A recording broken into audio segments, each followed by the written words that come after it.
கர்த்தராகிய இயேசு கிறிஸ்து நாமத்திலே உங்கள் அனைவருக்கும் வாழ்த்துக்கள். இந்த கால வேளையிலே ரொம்ப டயர்டாக இருக்கீங்களா? ரொம்ப சோர்ந்து போயிருக்கீங்களா?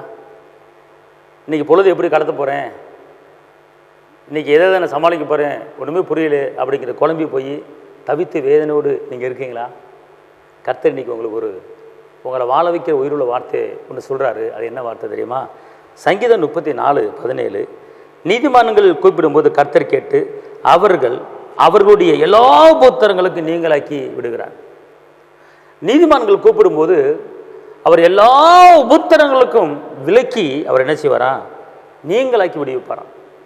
எத்தனை உபத்திரங்கள், பலவீனம் என்கிற உபத்திரங்கள், கடன் பிரச்சனை என்கிற உபத்திரங்கள், பிரிவினை என்கிற உபத்திரங்கள், சமான குலைச்சல் என்கிற உபத்திரங்கள், நிந்தை என்கிற உபத்திரங்கள், இப்படி பலவிதமான உபத்திரத்தில் நீங்கள் வாழ்ந்து கொண்டு இருந்தாலும் கர்த்தர் எல்லா உபத்திரங்களும் உங்களை நீங்களாக்கி உங்களை விடுவிக்கிறதுக்கு என் தேவன் வல்லவராக இருக்கிறார். அல்லேலூயா. அதனால் பயப்படாதீங்க. எத்தனை உபத்திரம் வரட்டும், எத்தனை போராட்டம் வரட்டும், எத்தனை நிந்த வரட்டும், ஒன்றும் கவலைப்படாதீங்க. இயேசுவின் ரத்தத்தால் நீங்கள் நீதிமானா மாறி இருக்கிறீங்க. ரத்தத்தை சிந்தி உங்களை என்ன நீதிமானா மாற்றிருக்கிறார். பயப்படாதீங்க. வெட்கப்பட்ட இடத்துல கர்த்தர் உங்களை உயர்த்த போறாரு. ஹல்லேலூயா. அதனால் பயப்படாதீர்கள். அவர் எல்லா உபத்திரங்களுக்கும் நீங்களாக்கி விடுவித்து உங்களை காக்க போறார். இன்னைக்கு எல்லாத்துக்கும் ஒரு விடுதலை. எந்தெந்த உபத்திரத்துக்கு கலங்கிட்டு இருக்கீங்க, இன்னைக்கு உங்கள் உபத்திரம் இன்னைக்கு விலகுது. உங்கள் உபத்திரம் என்ன செய்யுது? விலகுது. எந்திரிங்க, கம்பீரம் எந்திரிங்க, உற்சாகமாக எந்திரிங்க.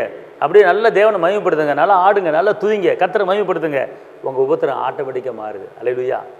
துதித்து பாருங்கள், அவரை மகிமைப்படுத்தி பாருங்கள். இங்கே இருங்களேன், யூதன் என்றும் இல்லை, கிரேக்கர் என்றும் இல்லை, அவரை ஆராதிக்கிற, அவரை தொழுது கொள்கிற யாவருக்கும் என் தகப்பன் இயேசுவானவர் ஐஸ்வர்ய சம்பன்னராக இருக்கிறார்.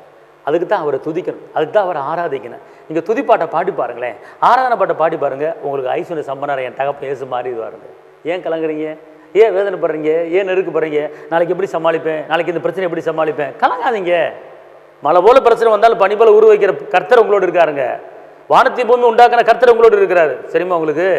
நீங்கள் தனி ஆள் கிடையாதுங்க. அவர் பயங்கரமான பராக்கிரமசாலி உங்களோட இருக்கிறார். எரேமியா 20 சொல்லப்பட்டிருக்கு, 10-11 அவர் பயங்கரமான பராக்கிரமசாலி உங்களோட இருக்கிறார். அல்லேலூயா. கர்த்தரோ பயங்கரமான பராக்கிரமசாலி என்னோடு இருக்கிறார். ஆகையால் துன்பப்படுத்துவர்கள் மேற்கொள்ளும் இடறுவார்கள், தங்கள் காரியம் வாய்க்காதபடியால் மிகவும் வெட்கப்பட்டு போவார்கள்.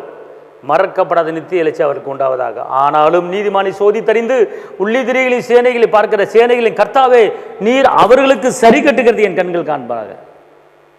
அப்படிப்பட்ட கிருபையை கர்த்தர் உங்களுக்கு கொடுத்துருக்கிறார். தைரியமாக இருங்க. எல்லா உபத்திரம் உங்களுக்கு மாறுது. உங்களுக்கு நான் செபிக்கிறேன். தகப்பனை இயேசப்பா நன்றியோடு துதிக்கிறேன், ஸ்தோத்திரிக்கிறேன். இந்த நாளில் இந்த வார்த்தை கேட்குற ஒவ்வொருவரையும் நீங்கள் ஆஸ்வதிங்கப்பா. எத்தனை உபத்திரங்கள், எத்தனை வேதனைகள், எத்தனை கஷ்டங்கள், எத்தனை நெருக்கங்கள், எல்லாவற்றையும் சமாளித்து உங்களுடைய பிள்ளைகள் ஓடிக்கொண்டிருக்கிறாங்க. அந்த பிரச்சனையை தாண்டுவதற்கு மான்காலை கொடுத்துருக்கீங்க. உங்களுக்கு நன்றியப்பா. இந்த நாளில் இந்த வார்த்தை கேட்குற ஒவ்வொரு குடும்பத்தையும் ஆஸ்வதி பருக பண்ணுங்கள். இரத்த கோட்டைகளை மறைத்துக் கொள்ளுங்கள். இயேசுவின் நாமத்தில் பிதாவே, ஆமென். கர்த்தர் உங்களை ஆஸ்வதிப்பார். தேவனுக்கு மகிமை.